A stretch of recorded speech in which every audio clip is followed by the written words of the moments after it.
नमस्कार दोस्तों, कौटिल्य एकेडमी के जबलपुर ब्रांच के यूट्यूब चैनल में आपका स्वागत है। पीएससी मुख्य परीक्षा का 5वां पेपर सामान्य हिंदी का, उसमें नया टॉपिक इंक्लूड हुआ है अलंकार।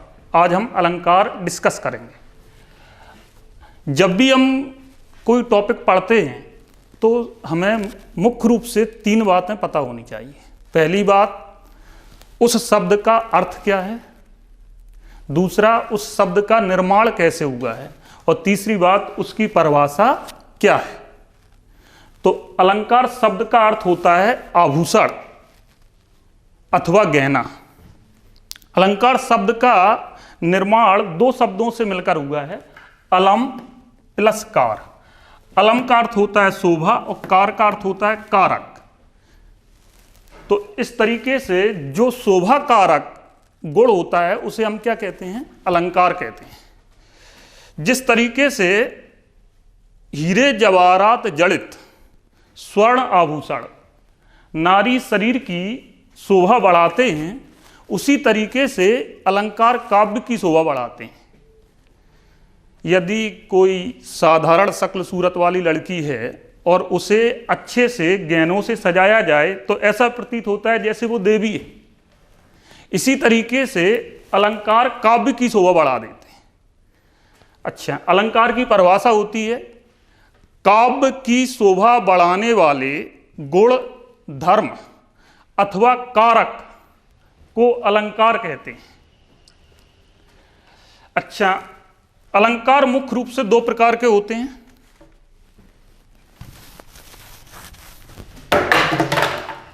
नंबर 1,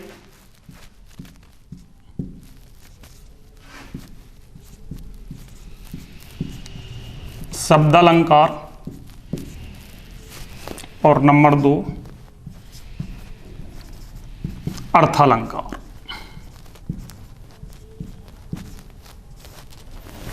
जब काव्य में शब्द के माध्यम से चमत्कार उत्पन्न हो अर्थात शोभा बढ़े तो उसे शब्दालंकार कहते हैं। और जब काव्य में अर्थ के माध्यम से चमत्कार उत्पन्न हो, शोभा बढ़े, तो उसे हम अर्थालंकार कहते हैं। सबसे पहले हम डिस्कस करेंगे शब्दालंकार। शब्दालंकार के 5 भेद होते हैं, जिसमें पीएससी मुख्य परीक्षा में हमें सिर्फ 3 पढ़ना है। पहला, अनुप्रास अलंकार।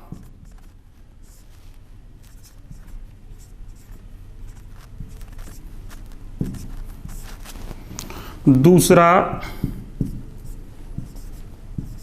यमक अलंकार।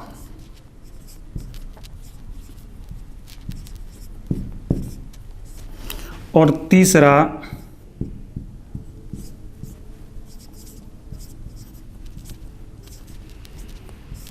श्लेष अलंकार। सबसे पहले हम डिस्कस करते हैं अनुप्रास अलंकार। जब पद में व्यंजन वर्ण की बार बार आवृत्ति हो तब अनुप्रास अलंकार होता है। उदाहरण के लिए देखो,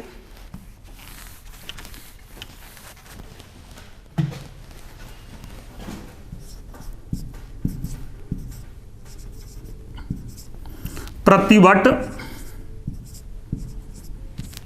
कटक, कटीले, केति केति, काटि काटि,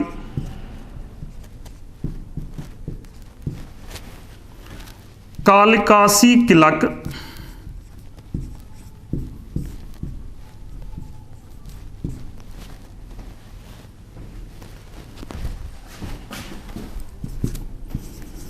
कालकासी किलक,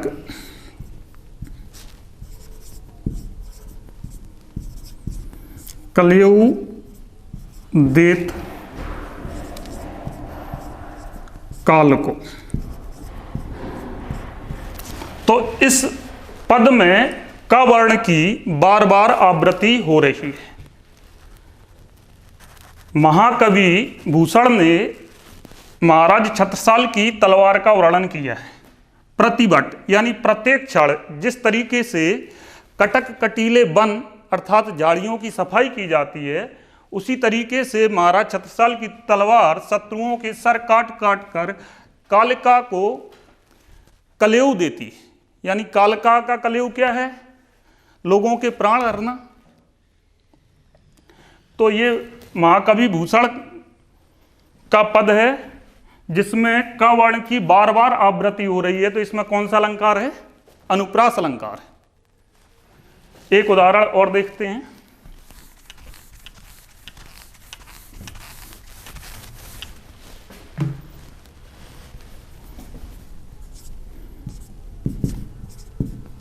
तरणी तनुजा तटतमाल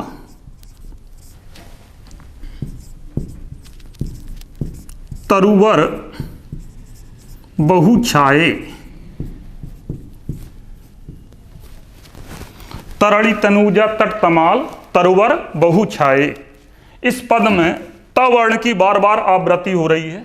तरणी अर्थात सूर, तनुजा अर्थात पुत्री। तो सूरपुत्री यानी यमुना के तट पर तमाल के वृक्ष छाए हुए।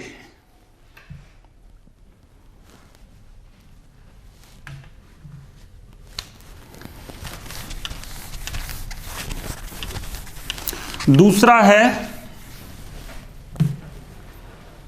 शब्दालंकार का दूसरा भेद है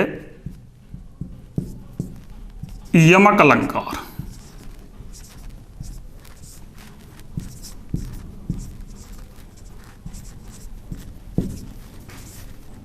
यमक अलंकार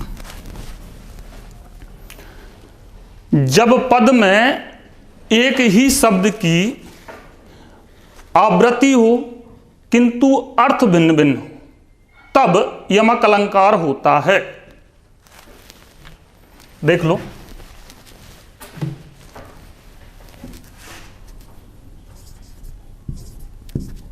जब पद में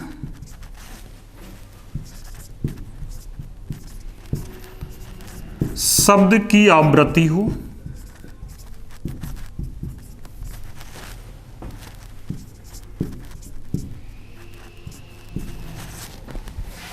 किंतु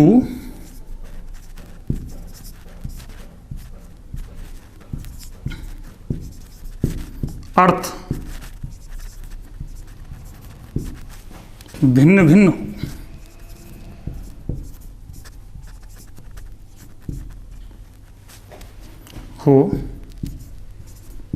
तब यमक अलंकार होता है।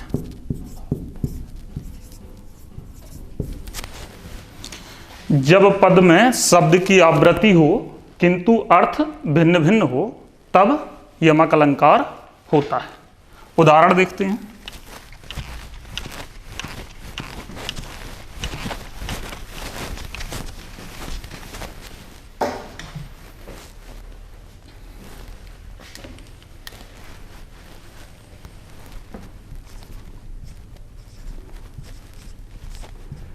कनक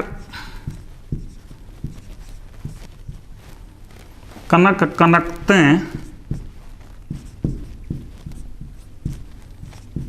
सौगुनी।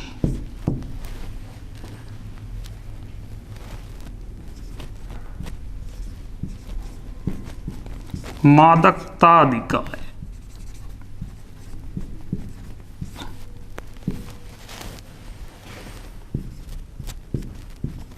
या खाए बोराए जग। बा पाए बोराए।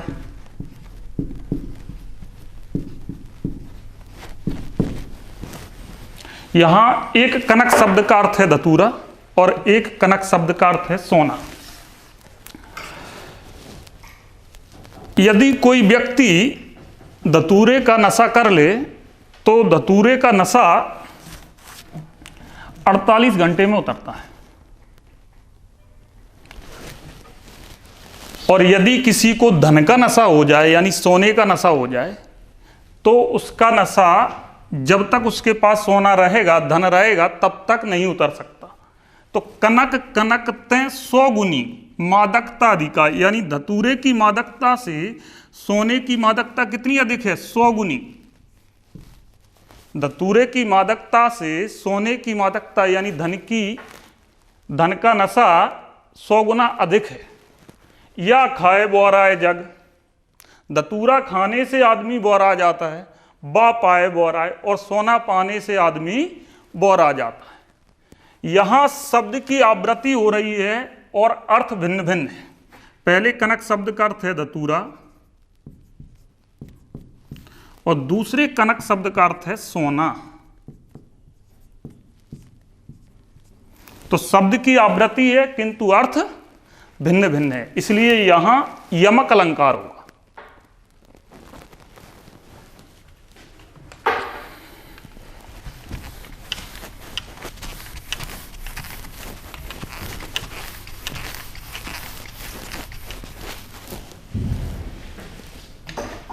एक उदाहरण और देखते हैं।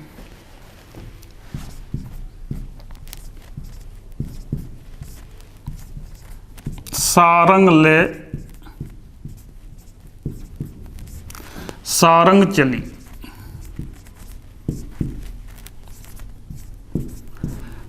कर सारंग की ओट, की ओट,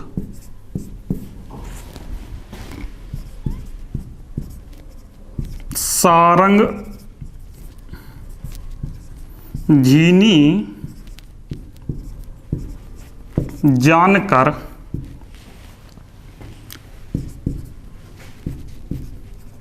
सारंग कर गई चोट।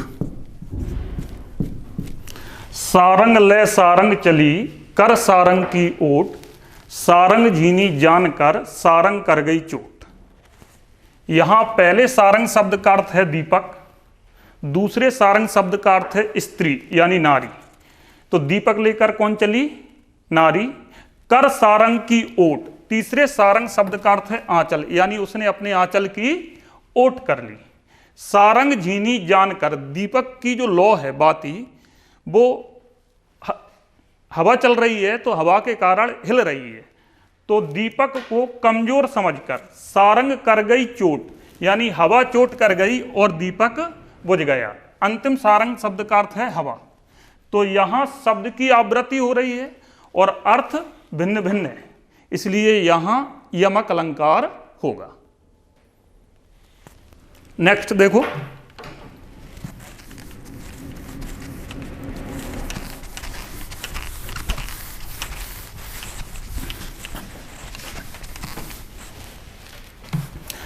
शब्द अलंकार का जो तीसरा भेद है वो है श्लेष अलंकार। श्लेष अलंकार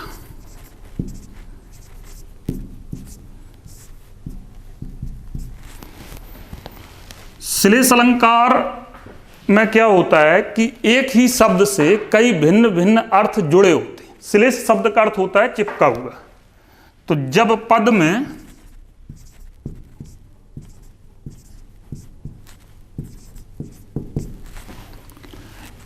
एक ही शब्द से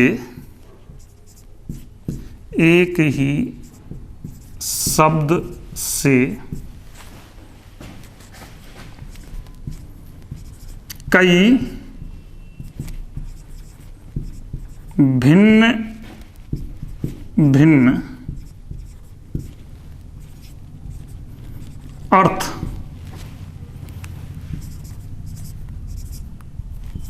जुड़े हों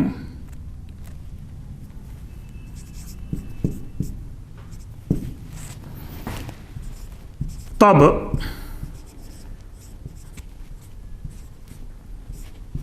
श्लेष अलंकार होता है।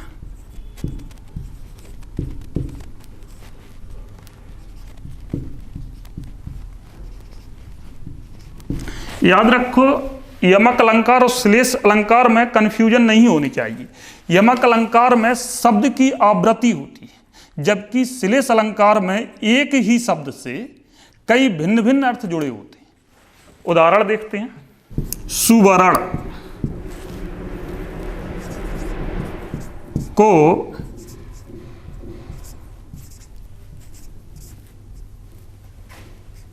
सुवर्ण को ढूंढत फिरत,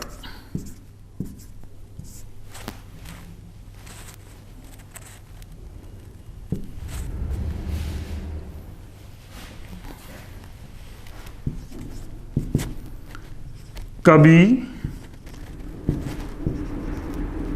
व्यभिचारी चोर, कभी व्यभिचारी और चोर किसको ढूंढ रहे हैं? सुवर्ण। तो सुवर्ण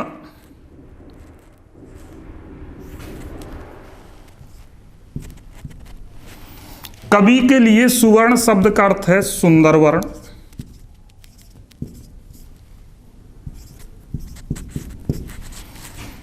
व्यभिचारी के लिए सुवर्ण शब्द का अर्थ है सुंदर वर्ण, यानी रंग, स्त्री। और चोर के लिए सुवर्ण शब्द का अर्थ है सोना।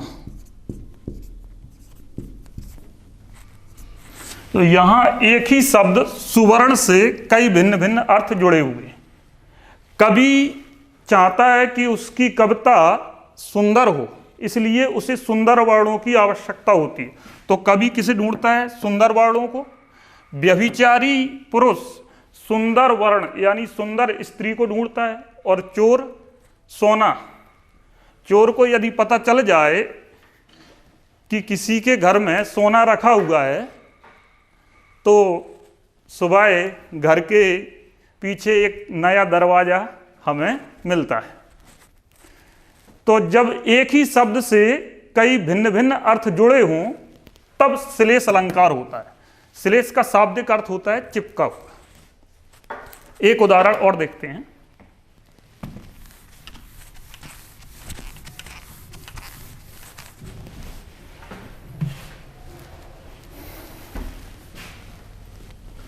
यहां से रहमन पानी राखिए, बिन पानी सब सून।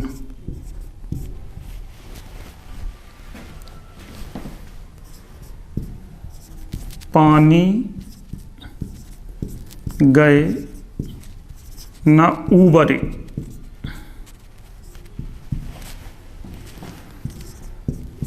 मोती मानुष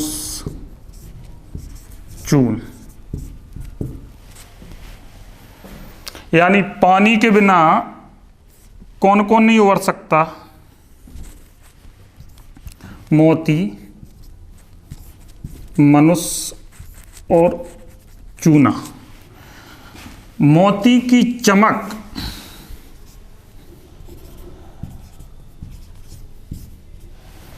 पानी की वजह से होती है।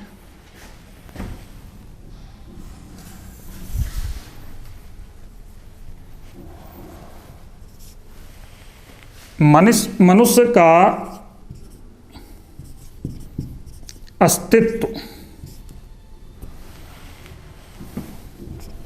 पानी से है, और चूना की प्रतिष्ठा पानी से। चूना अर्थात सीमेंट, यदि सीमेंट में पानी न मिलाया जाए तो फिर सीमेंट किसी काम की नहीं है, यानी चूना किसी काम का नहीं है। मोती की चमक पानी की वजह से है, मनुष्य का अस्तित्व पानी से है। तो जब एक ही शब्द से कई भिन्न भिन्न अर्थ जुड़े हों, जैसे पानी से यहाँ जुड़ा हुआ है चमक, अस्तित्व और प्रतिष्ठा, तब श्लेष अलंकार होता है। कौन सा अलंकार होता है? श्लेष अलंकार। अच्छा, अब देखते हैं अर्थालंकार।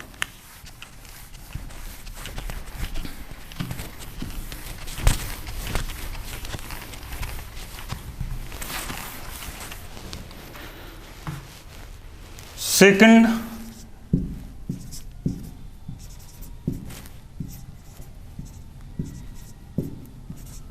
अर्थालंकार। जब पद में दो व्यक्तियों अथवा वस्तुओं की समानता दर्शाई जाती है तब उपमा अलंकार होता है। देख लो,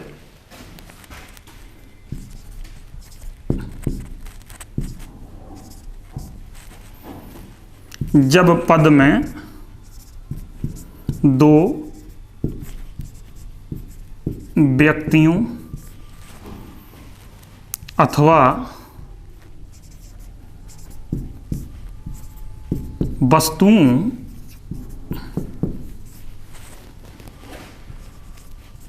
के मध्य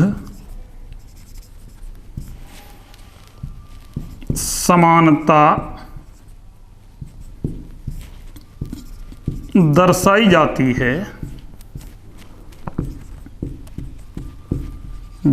है तब उपमा अलंकार होता है।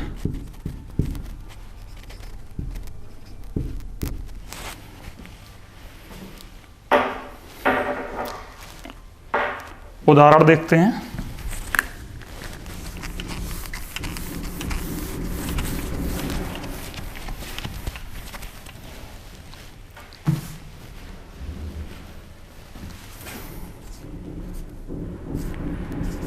पीपर पात सरस मन डोला।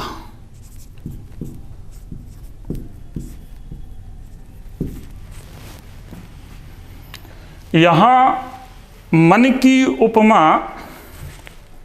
पीपर पात से दी जा रही है। एक उदाहरण और देखते हैं।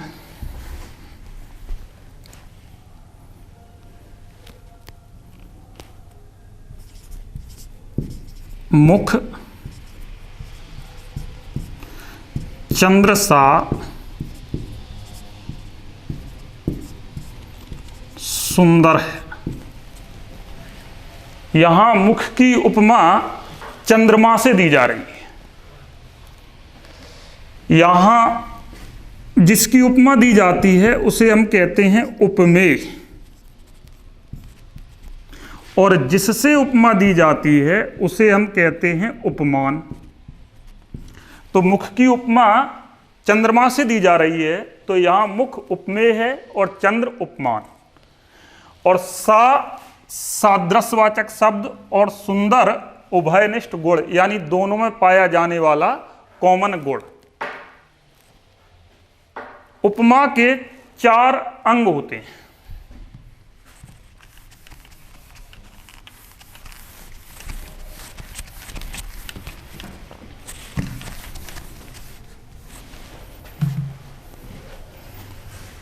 उपमा के अंग। पहला उपमेय,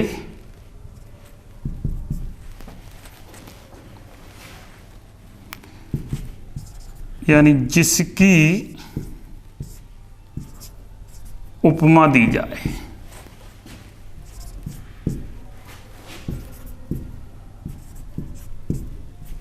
जिसकी उपमा दी जाती है उसे उपमेय कहते हैं। सेकंड उपमान,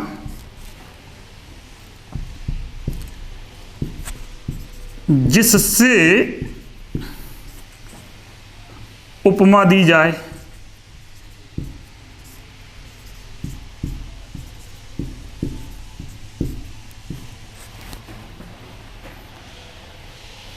तीसरा होता है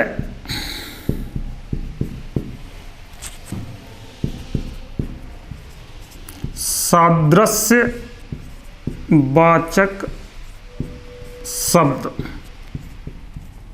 अर्थात समानता दर्शाने वाला शब्द, जैसे सा, सी, सम आदि। फोर्थ, उभयनिष्ठ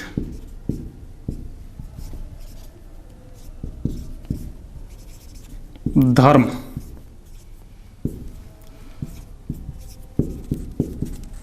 यानी गुण, दोनों में पाया जाने वाला कॉमन गुण। जैसे मुख चंद्र सा सुंदर है, तो इसमें मुख क्या है? उपमेय, और चंद्रमा क्या है? चंद्र उपमान, और सा क्या है? सादृश्यवाचक शब्द, और उभयनिष्ठ धर्म यानी गुण क्या है? सुंदर। तो उपमा अलंकार के 4 अंग होते हैं। उपमेय, जिसकी उपमा दी जाए उसे कहते हैं उपमेय। उपमान, जिससे उपमा दी जाए उसे कहते हैं उपमान। और समानता दर्शाने वाले शब्द को कहते हैं सादृश्यवाचक शब्द, जैसे सा, सी, सम आदि। और उपमेय और उपमान में जो उभयनिष्ठ गुण होता है, यानी कॉमन गुण होता है, दोनों में पाया जाने वाला गुण होता है, जिसके आधार पर उपमा दी जाती है, समानता दर्शाई जाती है, उसे कहते हैं उभयनिष्ठ धर्म। जैसे सुंदर, मुख की उपमा चंद्रमा से क्यों दी जा रही है? क्योंकि चंद्रमा भी सुंदर है और मुख भी सुंदर है, तो दोनों में पाया जाने वाला कॉमन गुण क्या है? सुंदर। नेक्स्ट है उत्प्रेक्षा अलंकार। उत्प्रेक्षा अलंकार,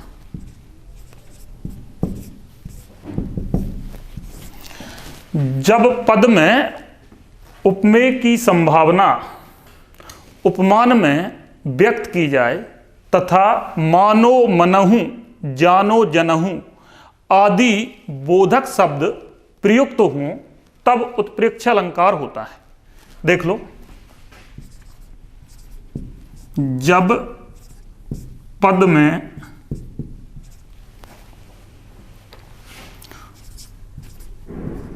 उपमेय में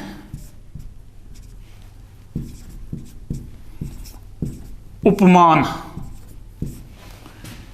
की संभावना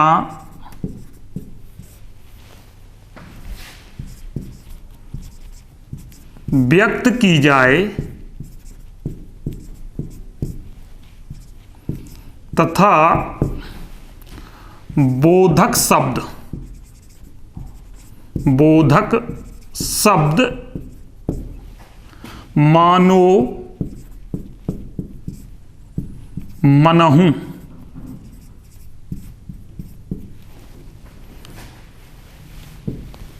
जानो, जनहु आदि प्रयुक्त हों, तब उत्प्रेक्षा अलंकार होता है।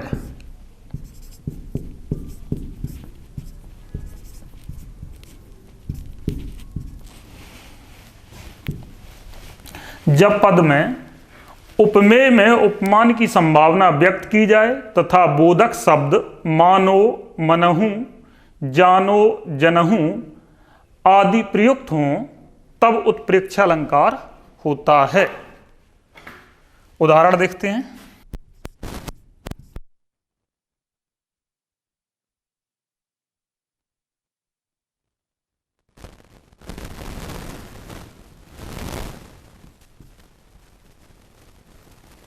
प्रभुहु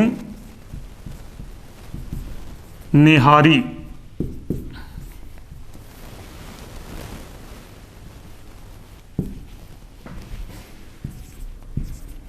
मनहु भयानक मूर्ति भारी।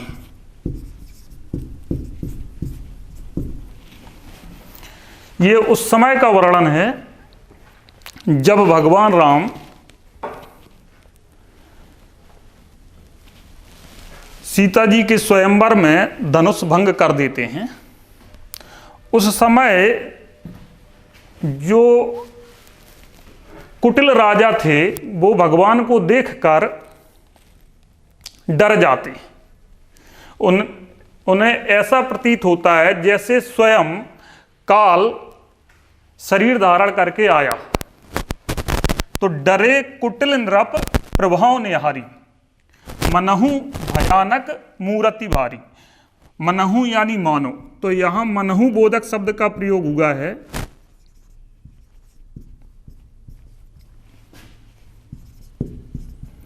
इसलिए यहां उत्प्रेक्षा अलंकार होगा। अच्छा, नेक्स्ट है रूपक अलंकार।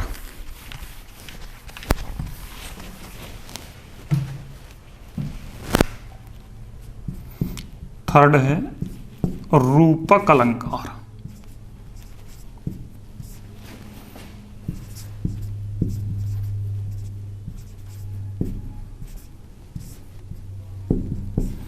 इसको जरा समझ लो। जब उपमेय में उपमान का आरोप निषेध रहित हो तब रूपक अलंकार होता है। जब उपमेय में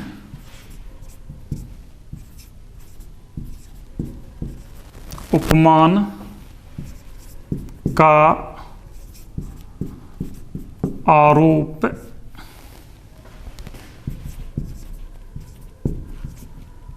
निषेध रहित हो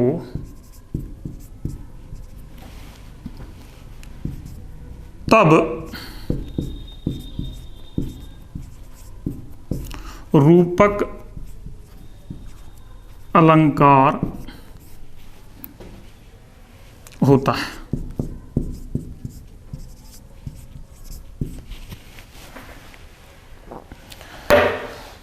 अब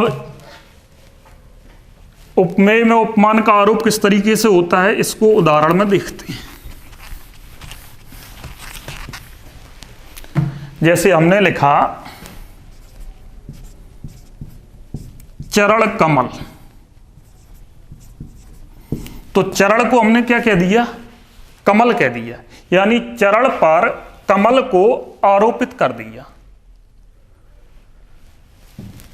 चरण कमल बंदो हरिराई,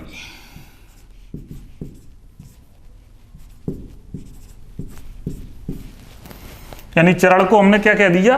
कमल कह दिया। और देखते हैं, जैसे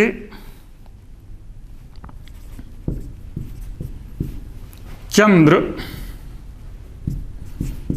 खिलौना, यानी चंद्रमा को क्या कह दिया? खिलौना। चंद्र पर किसको आरोपित कर दिया? खिलौना को।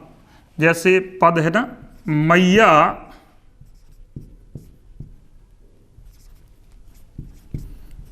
मैं तो चंद्र खिलौना ले आऊं, मैया मैं तो चंद्र खिलौना ले आऊं। तो चंद्रमा पर किसको आरोपित कर दिया है? खिलौना को, यानी चंद्रमा को क्या कह दिया है? खिलौना। आशा है अलंकार का लेक्चर आपको पसंद आया होगा। आपको मुख्य परीक्षा में ये लेक्चर मददगार साबित होगा। धन्यवाद।